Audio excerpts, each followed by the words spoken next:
Hey guys, Eric and Jim here to talk about The Walking Dead Season 6 premiere, First Time Again, it was called. Full spoilers, we're about to talk about everything that happened in it. If you haven't seen it, you've been warned.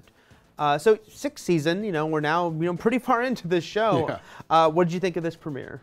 Well, that was good, not great. I thought it was a, visually interesting. I like the flashback stuff being in black and white, kind of a nod to the comics. I know they've done sort of black and white episodes, I think, on the Blu-rays and stuff like that. But I did like that, the way they did that. And yeah, obviously, like the whole idea of hurting them was interesting. But it felt like more of the same. Like I've seen the same setup with the same kind of stock characters of somebody, locking horns with Rick, and Rick becoming basically a psycho because somebody dares to even question him. And then the sort of, we will do whatever we can to protect this community. I just didn't feel like it brought anything new to the table in that regard. Yeah, do you think, with Rick at this point, because he's, he's the center of the show, he's had the most sort of screen time and plot points, do you think they've kind of exhausted what they can do with that character now? I think he's the least interesting character on that show, and it's the same stuff over and over.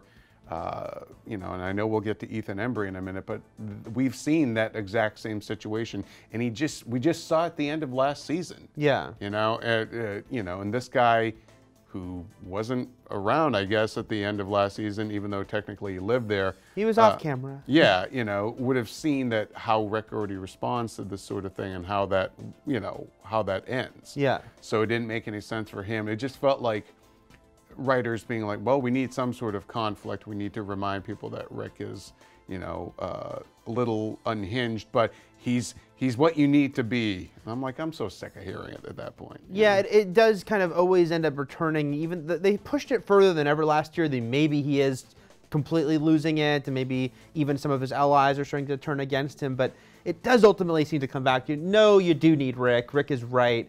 And so, yeah, Ethan Embry, who, first of all, I like Ethan Embry. I was like, oh, cool, he's on The Walking Dead. So then he was taken out. Oh, cool, he's not on The Walking Dead. But yeah, it also just seemed like a little too easy, a little too like when Rick's like, oh, well, he's not going to make it anyway. And then it was like two scenes later, he got killed. And also, too, like he has a guy on his knees with a gun to the back of his head. Like, this is the guy we're rooting for in this show. Like, I'm getting tired of his, yes, he's a survivor, but he also creates situations for people to speak up against him just so he can then put a gun to their head. Right. I mean, he's monstrous some ways, And I do hope, because, okay, they're clearly setting something up with the way Morgan is watching this all happen. And he's watching him. Daryl's watching him. That's right. Morgan clearly is not all on board with what Rick's doing, and the trailers certainly insinuate that it'll really become a showdown between them. Yeah, I am hoping maybe they really will shake it up, and it won't be so simple as, but Rick's still right. It would be kind of cool if, maybe Morgan has some good points and maybe things can really change, but I don't know if they will. Yeah, there's a certain static quality to the stakes on the show and to the situations that keep finding themselves in. And, I know we've talked about this before, but it makes me wonder, what is the narrative goal of this show? Is it to be the exact same thing every season, just a different location?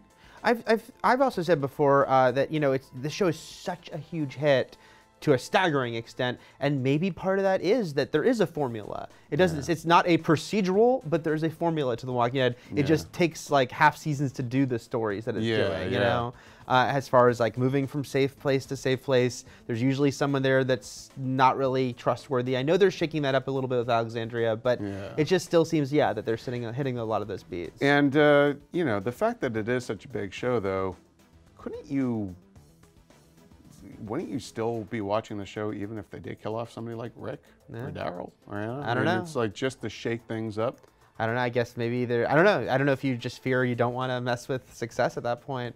I do want to say that there were some things I did really like about this premiere. You mentioned, like the black and white actually I thought it worked really well. I believe it was the pilot, which makes sense because Darabont, I know, is big into black and white, like he did The Mist in black and white. So there was a version of that. But, Walking Dead kind of looks right in black and white. I think there's something about the fact that it's all these porches and people talking a lot that feels very sort of 60s about it. It definitely harkens back to sort of the Romero Night of the Living Dead stuff. And I do like that a lot. And I like that I like the idea of like, well, we're going to herd them into this pit. I don't know quite what they were going to do with them once they got them into that pit, where they're just going to start picking them off. But it seemed like a good idea. Yeah.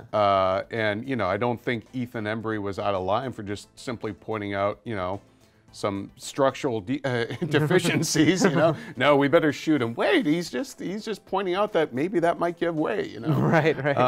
And then, but yeah, I think that the end bit with there's noise coming from Alexandria. Okay, who's doing that, and what then ultimately was the point of? Is it simply somebody trying to destroy Alexandria then? Is there somebody on the inside that just wants it all over? Yeah, I mean, because that would be the only result of that, unless it's someone who just like had a heart attack and dropped onto a car horn, you know? That's right.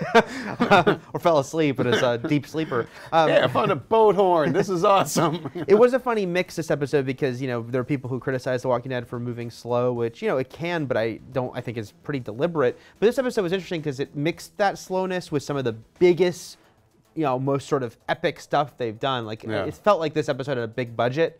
Certainly that opening scene, you know, just what was happening and like, you know, seeing the pit and all those zombies and seeing it start to collapse. That was pretty cool. I mean, you can tell that their CG budget has definitely gone up to just to clone all those zombies. But I think it's going to be, it'll be interesting to see then, like, how do you top an intro to the season like that? Yeah. Like, it'll be interesting to see, will they maybe just draw it back and make it just more one-on-one at the end, or are we going to see even a larger group of them, you know? Yeah, and as Alexandria, because they did keep Alexandria, you know, they didn't go move on already like we thought they might have. And so is this mean, oh, well, Alexandria's only here for an episode or two more? Right. Or will they somehow dig another pit really quickly? And Yeah, that's right. Get on that. Drop all those guys in.